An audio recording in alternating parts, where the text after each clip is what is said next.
picture a winter Britain would never forget. December 13, 1981. In Showbury, Shropshire, the thermometer plunged to -25 degrees Celsius, the coldest December temperature ever recorded in England. And this wasn't a single harsh night.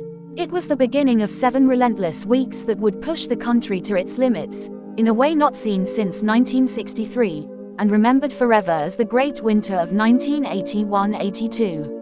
From early December into mid-January, Britain was locked in a battle against ice that shattered windows, snow that swallowed entire villages, and cold that crept deep into people's bones. For those who lived through it, the memories aren't just about freezing temperatures. They're about neighbors arriving with shovels, strangers sharing coal, and communities discovering what truly mattered when life came to a standstill. At first, there were no warning signs. Early December 1981 had begun gently. Temperatures were mild, as high as 15 degrees on December 3rd. People walked the streets in light coats. It felt as though winter might pass Britain by altogether. Then came December 7th. The wind shifted sharply to the north. Arctic air surged down from Scandinavia. By the morning of the 8th, heavy snow blanketed southern England. Wiltshire and Berkshire recorded up to 15 centimeters. Roads turned into skating rinks overnight. Airports closed, trains stopped, telephone lines failed, and hardly anyone had been warned. Thousands left home for work that morning and never made it. Cars were abandoned in ditches. Buses gave up halfway up hills. What should have been a routine commute became a 7-hour ordeal. The cold tightened its grip. Another blizzard struck on December 11th, hitting London especially hard. Snow piled 25 to 30 centimeters deep in the suburbs. Parliament struggled to function. Even the Queen found herself stranded for hours in a Cotswolds pub. No one was immune. And then came December 13th, the night Britain truly froze. Temperatures plunged below -18 across much of the country. Showbury recorded -25.2, England's coldest December temperature on record.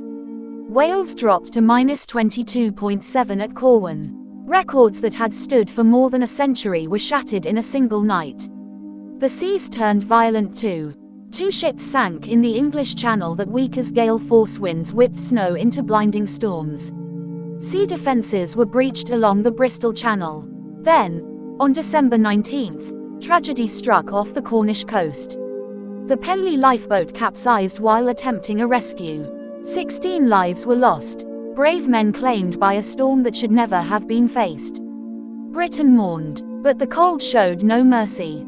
This winter didn't just arrive, it took over.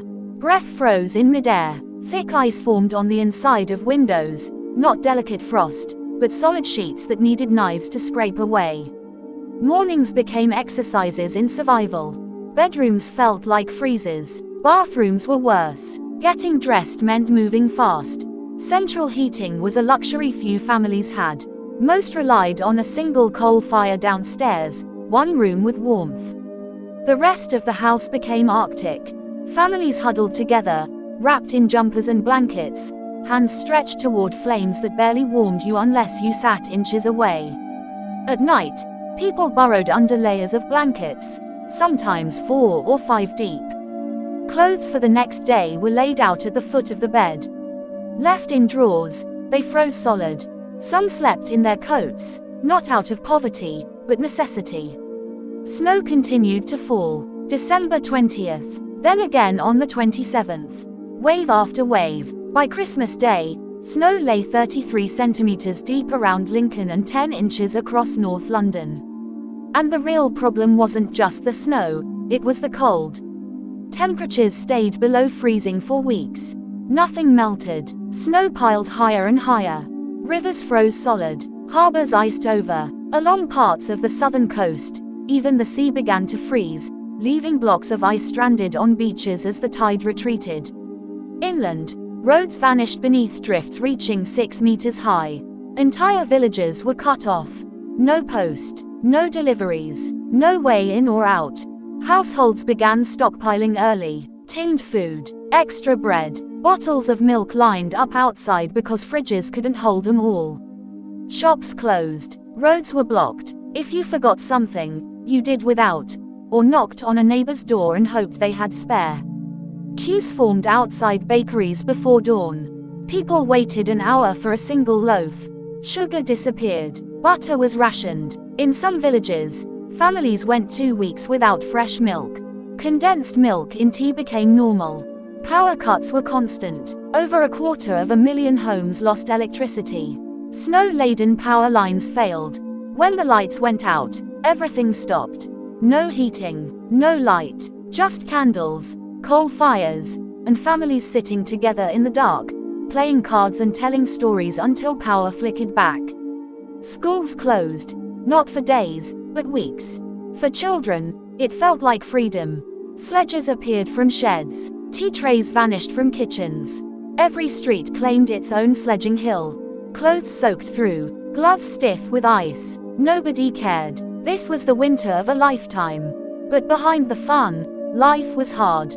Elderly people suffered. Hypothermia cases overwhelmed hospitals. Doctors trudged through waist-deep snow, bags frozen solid, making house calls to patients who couldn't reach them. Helicopters dropped food and medicine to isolated farms. Farmers watched helplessly as livestock froze or vanished beneath drifts. January brought no relief. A brief thaw on New Year's Day offered false hope. Then the cold returned on January 3rd, harsher than before. On January 7, 1982, a brutal blizzard struck Wales. Snow fell for 36 relentless hours, driven by gale-force winds. By January 9th, much of Wales lay buried under 60 centimeters of snow. Drifts reached 6 meters high.